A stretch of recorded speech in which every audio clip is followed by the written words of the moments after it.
le coup d'envoi donné par les Saracens. Oui, il n'y avait pas de défenseur dans la zone parce qu'il y a eu je vois Para avec Ahmed Dalad qui franchit et qui va aller marquer le premier essai de l'ASM. Nick Ahmed Dalad, meilleur arrière en termes de stats depuis le début de la Coupe d'Europe. Le relais de Zirakashvili qui va aller de l'autre côté de la ligne, non arrêté à quelques centimètres. Monsieur Clancy qui fait le tour. Le ballon est toujours pour les Montferrandais. De Bati en puissance, de l'autre côté. Et c'est le deuxième essai auvergnat signé Vincent de Bati.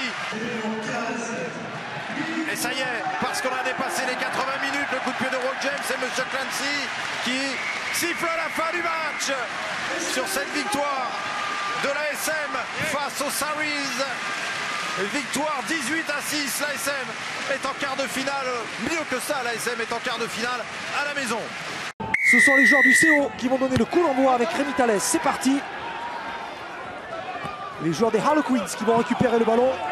À charge pour eux de remporter une large victoire ici face au Castres Olympique pour espérer disputer un quart de finale. Sur son aile de se replacer, bien comme il faut en défense.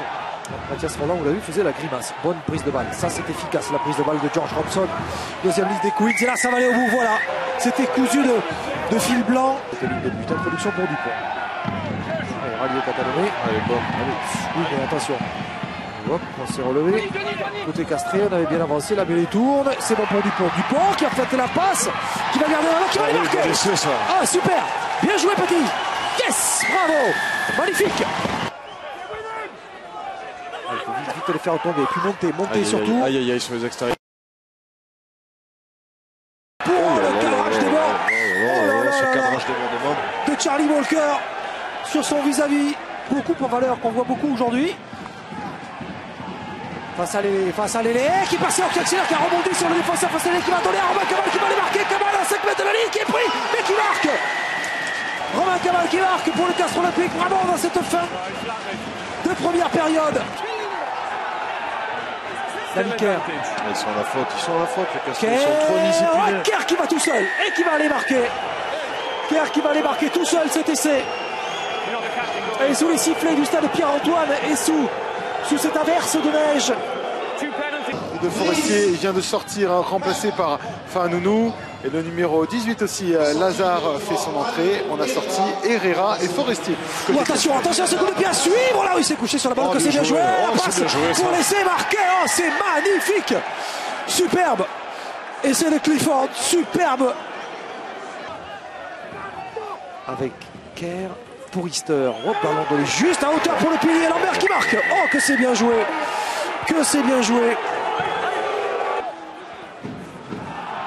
Oh, la belle esquive. Attention, la balle qui a pris le trou là, qui va accélérer. Les Néo-Zélandais qui cherchaient le sol sur le kiwi, 80 yards.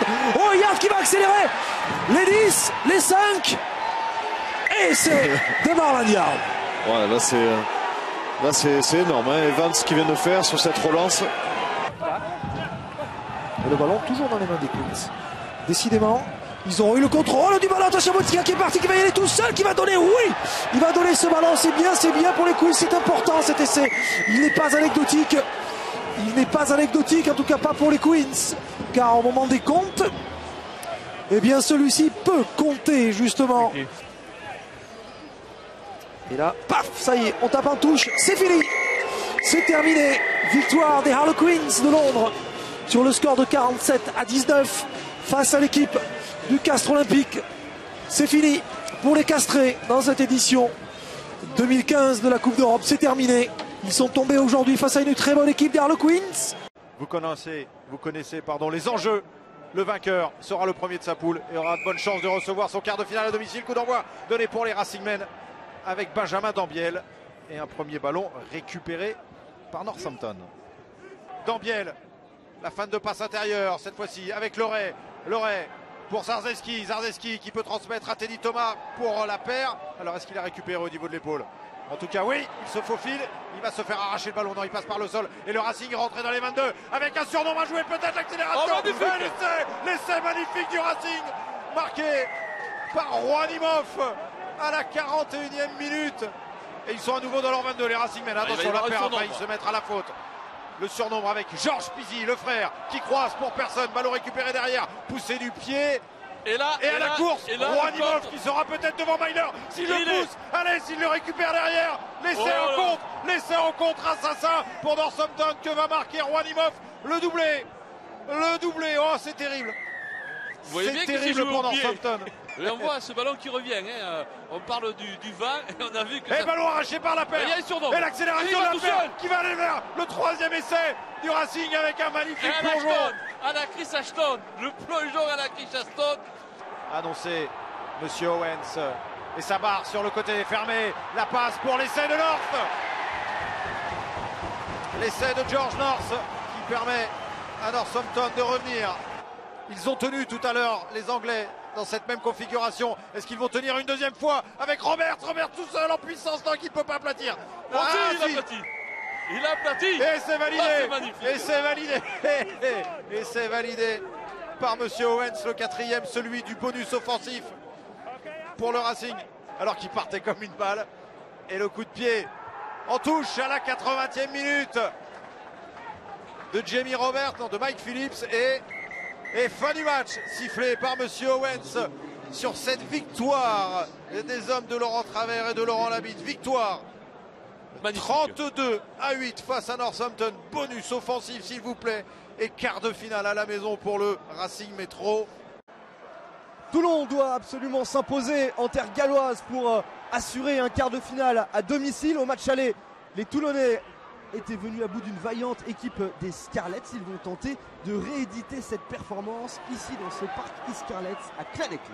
Ils ont reculé, le ballon il sort côté toulonnais avec Sanchez qui a vu un espace, il s'y engouffre. Sanchez, il a du soutien à côté de lui avec Tius Bord qui a pu transmettre à Chris Mazoé. Il commence bien les Toulonnais, ils sont déjà dans les 22 mètres gallois. Ça va finir à l'essai avec Bastaro qui va y aller tout seul, et Bastaro qui inscrit après 3 minutes de jeu le premier essai toulonnais. Première balle d'attaque, premier essai pour Mathieu Bastaro. Ça ira dans l'embut. Lui qui avait brillé la semaine passée face à l'Ulster. Une nouvelle fois la mêlée galloise qui est enfoncée. Ça joue. Il faut laisser l'avantage avec Smith qui peut retrouver Escande pour Sanchez. Et sur son aile, Abana, on en parlait justement, Brian Abana. Voilà l'essai de Brian Abana, deuxième essai toulonnais. Le quatrième essai de Brian Abana cette saison en Champions Cup. Il n'était pas à la fête, il a retrouvé le sourire, l'ailier sud-africain. Qui n'aura pas été... Alors, est-ce qu'on va disputer cette dernière mêlée?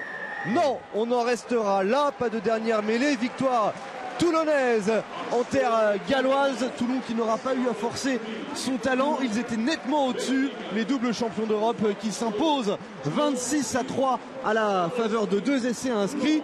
Ce n'était pas une surprise. Toulon rallie les quarts de finale. Et le plus important, ce qu'il fallait acquérir aujourd'hui, mission accomplie pour les Toulonnais qui recevront à domicile pour les quarts de finale.